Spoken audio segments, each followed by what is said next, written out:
Fotografer Sultan, drone 25 juta. Nyantai aja.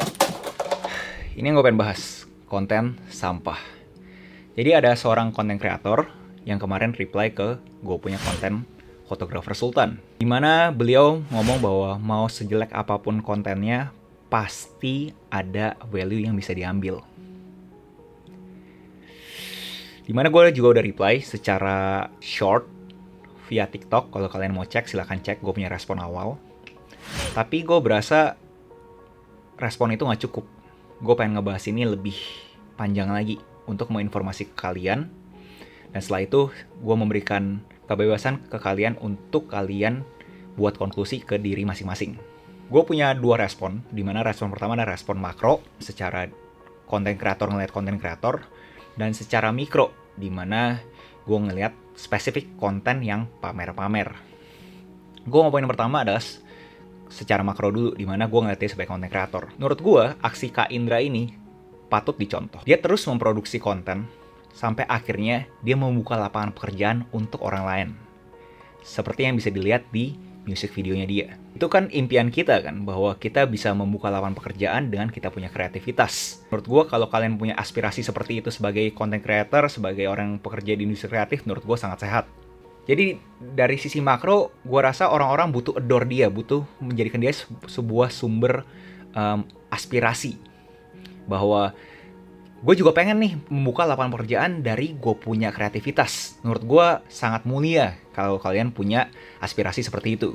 Menuju ke sananya nih yang gue berasa gue nggak bisa ngambil topi sudut pandang apapun yang bikin gue serak. Dimana Kak Indra ini menciptakan tokoh Sultan untuk memperbesar dia punya exposure dan berhasil. Gue takut berapa banyak orang yang konsumsi konten seperti ini dan ngambil sisi positifnya. Gue takutnya motivasinya malah salah gitu. Dimana motivasinya malah berasa, wah gue hidup harus kayak gini nih. Gue harus bisa punya outfit ratusan juta. Kalau enggak, ya gue nggak sukses. Dan itu kekhawatiran gue, berapa banyak orang yang bisa ngambil topi tersebut. Orang-orang seperti Kak Indra ini kan sebenarnya banyak nih yang memamerkan kekayaan mereka. Dimana kalau misalnya kita tanya secara langsung, pasti mereka bilang bahwa itu cuma karakter. Itu cuma suatu topeng yang mereka pakai di sosial media.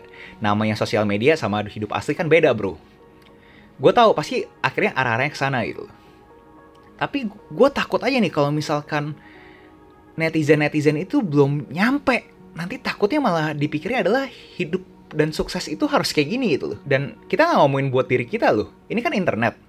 Ini buat generasi-generasi berikutnya juga gitu. Dan kalau kita ngomong specifically TikTok, Gen Z ini yang umurnya masih teenager, ngeliat kayak gini kan gue takut jangan malah jadi problem kan. Kayak kalian bisa bayangin gak sih kayak Gen Z TikTok ini nanti 3-4 tahun, 5 tahun ke depan kerjanya cuma pamerin mereka punya buku tabungan. Apakah itu masa depan yang kita pengen build buat kita punya Gen Z?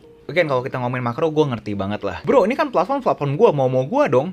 Dan lu tahu sendiri dong kalau misalkan media di Indonesia ini ya kerjanya cuma clickbait doang. Kalau misalnya nggak ada clickbait, nggak ada orang yang nonton, bro. Lu terlalu idealis. Gue kebayang poinnya gitu. Dari sisi bisnis, kalian pengen memperbesar exposure, dan salah satu cara memperbesar exposure ya konten-konten seperti ini. Sudah banyak banget personality, karakter-karakter yang keluar dari konten-konten seperti ini. Gue ngerti. Gue respect juga kalian punya hustle untuk mengejar kalian punya impian dengan menciptakan karakter tersebut. Gue respect. Gue sendiri pun gak ada solusinya, to be fair. Tapi kenapa gue mau bikin konten seperti ini? Gue pengen kalian aware aja sih. Kalian juga terekspos bahwa kalau memang benar yang mereka klaim semua, ini semua tuh cuma karakter. Cuma sifatnya itu entertainment. Layaknya ini pun gue juga bisa bilang ini edutainment, education and entertainment. Dan mereka mungkin ngomongnya infotainment, informasi di mana mereka kaya banget dan ada entertainmentnya. Cara ngomong mereka, hati-hati aja. Layaknya rokok ada peringatan. Gue juga pengen kasih ke kalian bahwa konten yang kalian konsumsi juga bisa bawa penyakit. Hati-hati. Gen Z ke bawah specifically, gue berasa mereka punya pekerjaan nanti dari sosial medianya mereka. Dan kalau misalkan gue punya hipotesa sotoy gue ini bener, semua Gen Z pengen punya kerjaan dari sosial media mereka, dan mereka taunya cara memasarkan konten mereka dengan cara yang seperti itu untuk bisa jadi profesi, untuk bisa hidup dengan tenang. Gue takut. Jujur gue takut. Gue gak pengen melihat masa depan generasi-generasi di bawah kita seperti itu. dimana kerjaannya mamerin mereka punya buku tabungan, mamerin mereka punya outfit. Gue cuma takutnya di sana sih. Gue harap gue salah, gue harap kayak yang Kak Indra ngomong bahwa orang pasti bisa ngambil nilai positifnya, pasti bisa ngambil value-nya. Gue harap bisa ngambil sisi positifnya bahwa mempunyai aspirasi untuk hustling, itu gue harap itunya dapat itu. Gue takut intensi kalian memotivasi itu nggak dapet. Bukannya mencerdaskan bangsa, malah membodohkan bangsa. Itu yang gue takut. Gue nggak bilang itu pasti terjadi, tapi gue berasa itu kekhawatiran gue kenapa akhirnya gue bikin konten seperti ini. Gue ngerti kalau ngomongin bagus dan jelek ya, pasti subjektif. Menurut gue bagus, mungkin menurut lu pada jelek. Menurut gue entertaining, menurut lu pada mungkin gak entertaining. Tapi hati gue tergerak untuk bikin konten ini buat kalian mikir aja gitu. Secara subjektif juga, menurut kalian konten yang baik seperti apa sih? Yang layak dikonsumsi seperti apa sih? Kalian kagak mau dong kalian konsumsi konten yang bikin kalian sakit. Gue takut konten-konten seperti ini pun mempengaruhi lingkaran keluarga kita. Dan buat kalian yang udah nonton Social Dilemma, pasti kalian ngerti banget kan, bahwa sosial media itu kalau salah dipergunakan ya bisa toxic. Jadi gue sarankan kalau kalian bikin konten, yuk coba pikir 2 kali dulu yuk. Konten yang kalian pengen buat tuh ada impact-nya gak sih ke lingkungan keluarga kalian? Coba dipikirin aja lebih jauh. At least kalau kalian udah being thoughtful, menurut gue udah menyampaikan pesan gue dengan baik. Intensinya kalian saat bikin konten itu kalian aware, kalian conscious. Kalian gak subconsciously mikir bahwa oh gue harus ngejar viralnya gitu. Tapi kalian udah mikir bahwa oh ya gue tahu konsekuensi tanggung jawab setelah gue klik postnya ini, upload, apa yang terjadi ke lingkungan sekitar kita. At least kalian tahu. Kalau kita ngomongin konten itu kan narasi. Narasi itu ya butuh storytellingnya. Gimana cara storytellingnya itu yang bagus, yang orang mau dengerin, yang orang mau lihat. Dan itu at the end of the day fungsinya apa sih? Fungsi kan memasarkan kan, marketing kan. Dimana marketing itu, ya gue gak bisa ngomong, gue biarin Steve Jobs aja yang ngomong. To me, marketing is about values. This is a very complicated world. It's a very noisy world. And we're not going to get a chance to get people to remember much about us. We have to be really clear on what we want them to know about us. The way to do that is not to talk about speeds and feeds. It's not to talk about MIPS and megahertz. It's not to talk about why we're better than Windows. The question we asked was, our customers want to know who is Apple and what is it that we stand for.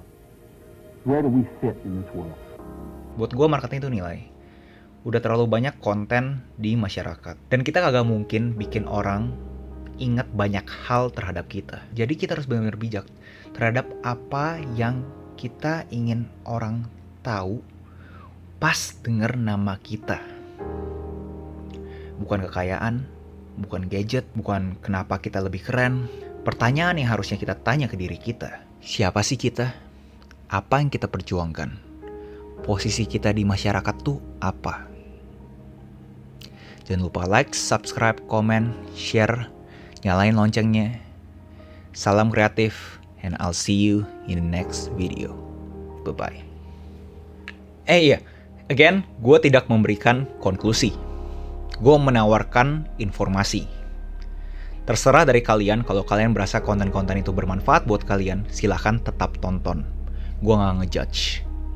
Gue cuma berharap dengan konten yang gue sampaikan ini, kalian bisa mendapat secara conscious.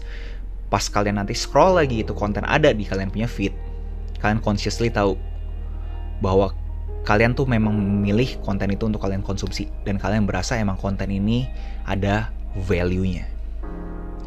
Value-nya ada atau enggak itu subjektif. Tapi gue berharap kalian sekarang sudah sadar. Kalian aware. Moga-moga kita bisa lebih maju. Dan gue salah. Bye-bye.